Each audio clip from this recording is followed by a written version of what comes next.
Hi friends! ఇది పంచముఖ గాయత్రీదేవి అమ్మవారి temple అండి. ఇక్కడ ఎవ్రీ ఫ్రైడే పంచామృత అభిషేకం జరుగుతుందండి అమ్మవారికి. అలాగే ఎవ్రీ ఫ్రైడే కుంకుమ పూజలు కూడా జరుగుతాయండి. మనం కావాలనుకుంటే ఎవ్రీ ఫ్రైడే వెళ్ళి పంచామృత అభిషేకంలో పాల్గొనవచ్చండి. అమ్మవారికి పాలు, పెరుగు, తేనె, నెయ్యి, చక్కెర ఏమైనా తీసుకెళ్ళొచ్చు. అలాగే మనము కుంకుమ పూజలు కూడా చేయించుకోవచ్చండి. దసరా నవరాత్రులు వస్తున్నాయి కదండీ! ఈ దసరా నవరాత్రులకైతే ప్రతిరోజు అయితే చాలా బాగా పూజలు జరుగుతాయండి. కలశాలు ఏర్పాటు చేస్తారండి. కలశ పూజలు జరుగుతాయి రోజు ఉదయము, సాయంకాలము.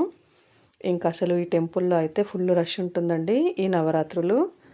దసరా నవరాత్రుల్లో మనకి ఇక్కడ అమ్మవారు రోజు ఒక అవతారంలో దర్శనమిస్తారండి. అప్పుడైతే చూడ్డానికి 2 కళ్ళు సరిపోవండి. ఈ దసరా నవరాత్రుల్లో అయితే అసలు ఇంకా పండగే అండి టెంపుల్ అంటే.